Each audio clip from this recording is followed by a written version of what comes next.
Quick shipping update for the 22nd/23rd of November, the bottleneck. In an attempt by the current administration, and this is not political, doesn't matter who's in the White House, to alleviate, do what they can about the shipping bottleneck, a number of actions are being taken, none of which are ever going to make it into the news because they don't fit anybody's narrative, they don't inflame anybody's anger, they simply are news, and of course we don't report the news anymore. So, Naval Base Ventura County, that's at Port Hueneme, has a standing agreement in partnership with Oxnard Harbor District, Port of Hueneme. They've activated the Joint Use Agreement to provide U.S. naval resources in direct support of decreasing ports congestion. This is straight from the Port Hueneme website. NBVC recently welcomed a large cargo vessel, and they offloaded a large number of 40-foot containers into Lot 22. Great. Lot 22 is the storage area they're talking about is 21 acres. 21 acres. If you stack 20-foot cargo containers, TEUs,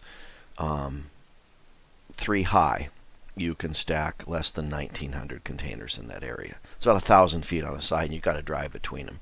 So probably stacking 4 high, you might get 1,800 in there with room to drive around and pick them up. The flashing beacon you see on the screen is the Port of Hueneme. You can see it's just up the coast from that cluster of ships, which represents Port of Long Beach, Port of Los Angeles. This is a nice Google Earth view of the Port of Hueneme. You can see it's not real big. Those things circled there are roll-on, roll-off vehicle carriers. They're cargo ships. And that gem there is not the pride of the U.S. Navy. It's a decommissioned warship sitting there. I don't know what purpose, probably training. Okay, what's the realistic view here?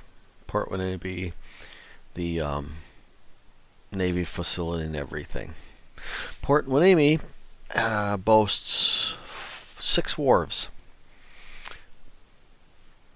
6. Wharf 1 can handle 3 600-foot linear berths. Wharf 2 can handle 2 700 linear berths. So that is 4 or 5 ships. Wharf 3 can handle 1,000 foot. The entire harbor is limited by the 35-foot depth of the channel and harbor. 10 meters. A lot of large vessels draw less than 30 feet. So they can handle some pretty good stuff. It doesn't say too much about what wharfs 4, 5, and 6 the Navy berths can handle.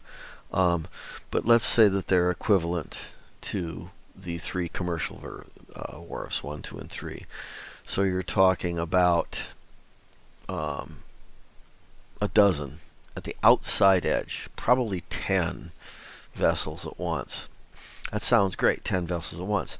The largest vessel I could see unloading at Port Hueneme in the last month was a 2,556 TEU unit. Once again from our friends at Maersk. But Del Monte has a number of vessels unloading there too. The majority of what they do is row-rows, roll-on, roll-offs. That's where the Navy personnel's cars are brought back from Hawaii, and anywhere actually, among other things. So that's going to keep on, and they generally have 2 of them at a time, and they are there for 2 days apiece. And as soon as one's out, the next one is in.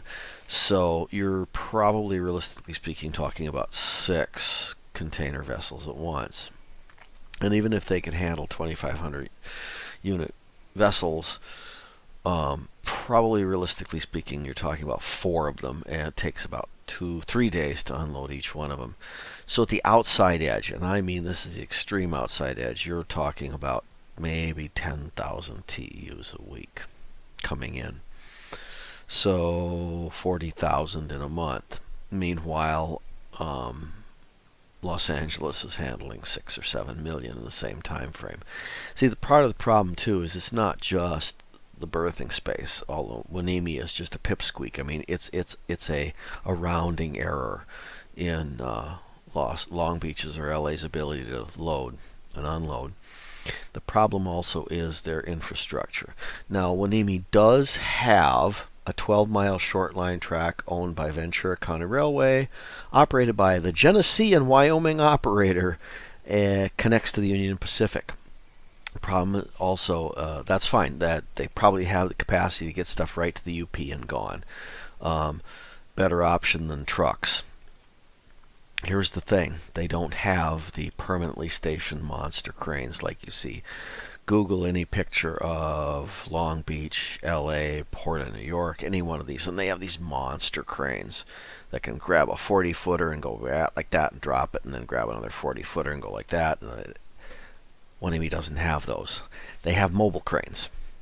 They're, at least as far as I can see them, and I did a thorough look over using Google Earth, and all I saw was some like 4 mobile cranes parked, and that's way slower, as evidenced by the fact that it's taking them, normally from what I can see here, it's taking them 2.5 to 3 days to unload a 2,500 TEU ship. And that's basically all they handle is 2,500s, although theoretically they could handle a bigger one. I question, looking at the cranes, how much bigger they can go.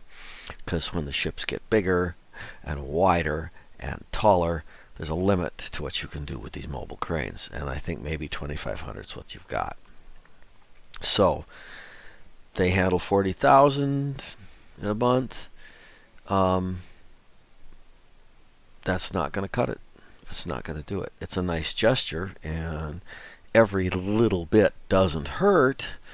But as far as relieving the shipping bottleneck, no. This is a not futile gesture, but insignificant. Minor point to be noted, the Maersk line handles a lot of stuff going into the Port of Hueneme. The Newcastle, the New Haven, and the sister ships seem to handle it all. And this appears to be primarily stuff coming from Mexico. To date, almost nothing, actually nothing that I found in the last few months is coming out of Asia. We'll keep an eye on it and see what develops.